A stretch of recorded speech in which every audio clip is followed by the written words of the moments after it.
ہم ہر مومن عورت کے لیے زنا سے پرہیز، اپنے لباس کو اس طرح رکھنا کہ جس سے ہمارے قابل شرم حصے کسی کو نظر نہ آئے، سی تھرو نہ ہو، ٹائٹ نہ ہو کہ جسم کا ایک ایک حصہ الگ الگ نظر آ رہا ہو، گویا لباس پہنا ہی نہیں. کیونکہ حدیث میں آتا ہے نا کہ بہت سی عورتیں ایسی ہیں کہ جو لباس پہن کر بھی ننگی رہتی ہیں، اور ان کا انجام بھی بڑا ہولناک بتایا گیا ہے. آپ کو وہ حدیث یاد ہے جو مسلم میں آتی ہے کہ آپ صلی اللہ علیہ وسلم نے فرمایا تھا کہ میری امت کے 2 گروہ ایسے ہیں، صنفان من اہل النار لم ارہما، عورتوں سے متعلق، وَنِسَاءٌ كَاسِيَاتٌ عَارِيَاتٌ مُمِيلَاتٌ مَائِلَاتٌ رُؤُوسُهُنَّ كَأَسْنِمَةِ الْبُخْتِ الْمَائِلَةِ لَا يَدْخُلْنَ الْجَنَّةَ وَلَا يَجِدْنَ رِيحَهَا وَإِنَّ رِيحَهَا لَيُوجَدُ مِن مَّسِيرَةِ كَذَا وَكَذَا. کیا مطلب ہے؟ وہ عورتیں جو لباس پہنے ہوں گی مگر پھر بھی برہنہ معلوم ہوگی، لباس پہن کر بھی ننگی دکھیں گی، دوسروں کو اپنی طرف مائل کریں گی، اٹریکٹ کریں گی اپنے لباس کے ذریعے. ایسا لباس پہنے گی، ایسے چلے گی کہ دوسرے ان کی طرف مائل ہوں اور خود ان کی طرف مائل ہوں گی، یعنی مردوں کے پیچھے جائیں گی. ان کے سر بختی اونٹ کے کوہان کی طرف ایک طرف کو جھکے ہوئے ہوں گے، یعنی سر کے سٹائل اور پھر سر پہ بالوں کے سٹائل. اور کوہان کس طرح بنتی ہے؟ جب بہت بڑا جوڑا پیچھے بنا لیا جائے. یہ عورتیں جنت میں نہیں جائیں گی بلکہ جنت کی خوشبو بھی نہ پا سکیں گی، اگرچہ جنت کی خوشبو اتنی اور اتنی دور سے آتی. متفق علیہ روایت ہے، حضرت ابو ہریرہ نے اس کو روایت کیا ہے. تو ہمیں اپنے لباس، اپنی چال، اپنی شرمگاہ، ان سب چیزوں کی حفاظت کرنی ہے. اور جو بھی اللہ تعالیٰ نے ہم پہ پابندیاں لگائی ہیں وہ دراصل ہمارے فائدے کے لیے لگائی ہیں، ہمیں محفوظ کیا ہے، ہمیں عزت بخشی ہے. تو اپنی عزت کی حفاظت کرنا ہے، اور یہ اسی صورت میں ہو سکتی جب انسان کے اندر یہ خیال آ جائے کہ میرا رب مجھے دیکھتا ہے، اللہ مجھے دیکھ رہا ہے، میرا شوہر نہیں دیکھ رہا، میرا بھائی نہیں دیکھ رہا، میرا باپ نہیں دیکھ رہا، میری ماں نہیں دیکھ رہی، میرے اور کسی کو نہیں پتا، لیکن میرا رب ہر جگہ دیکھ رہا ہے. میں کہاں چھپ سکتی ہوں؟ کہیں بھی نہیں چھپ سکتی. پھر آپ دیکھیے ملائکہ سے حیا. ملائکہ سے حیا کیا ہوتا ہے کہ انسان تنہائی میں بھی ننگا ہو کے نہیں بیٹھتا، کیونکہ انسان اگر اپنے جسم کے بھی قابل شرم حصوں کو بار بار دیکھے، یعنی ایک تو نا ضرورتاً نہاتے وقت انسان نہا رہا ٹھیک ہے، لیکن اپنے جسم کو بھی شیشے میں دیکھنا یا اس کے ساتھ کھیلنا یہ بھی درست نہیں.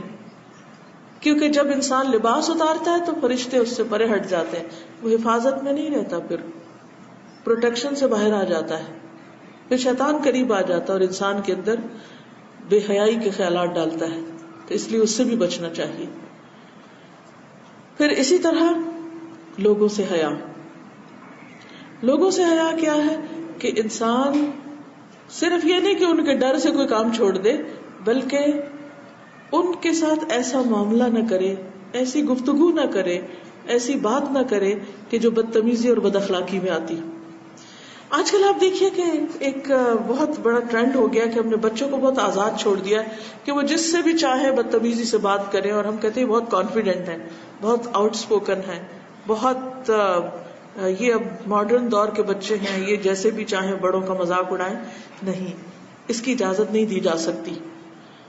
بچوں کو حد الوسع بچپن سے ہی بڑوں کا ادب، احترام اور تمیز سکھانی چاہیے.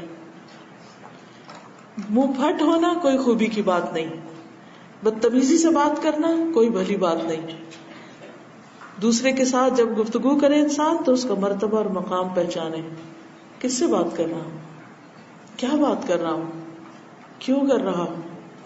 اور اسی میں آتا ہے کہ نبی صلی اللہ علیہ وسلم نے ایک شخص کے بارے میں فرمایا کہ یہ اپنی قوم کا سب سے برا آدمی ہے، لیکن جب اس سے ملے تو بہت اچھی طرح ملے. حالانکہ آپ یہ کہہ سکتے تھے چونکہ یہ برا ہے اس لیے مجھے اس کے ساتھ انتہائی بدتمیزی کرنی چاہیے. نہیں، کیونکہ اس سے ہمارے اخلاق پہ اثر پڑتا ہے. کوئی جیسا بھی ہے وہ اس کا معاملہ ہے، اس کا مسئلہ ہے، لیکن ہمیں کیسا ہونا چاہیے؟ باحیا ہونا چاہیے. ایسی بات نہیں کرنی چاہیے، چیخ چلا کے بات کرنا، بے دھڑک ہو کے دوسرے کا مذاق اڑانا، دوسرے کے ساتھ بدتمیزی کرنا، نہیں، ایسا نہیں. احترام سے بات کرنا. پھر یہ ہے کہ انسان اپنے نفس سے بھی حیا کرے، اپنے دل میں خود سے بھی خود بری باتیں نہ کرے. بلکہ ایسے خیالات کو جھٹک دے اور اس کی بجائے اچھے خیالات اپنے دل میں جنم دے. کیونکہ جیسی سوچ ہوتی ہے پھر وہی باتیں ہوتی ہے, ویسی گفتگو ہونے لگتی ہے, اور جیسی گفتگو ہوتی ہے پھر وہی ہمارے ایکشنز بننے لگتے ہیں. تو خود سے بھی حیا کرنا ضروری ہے.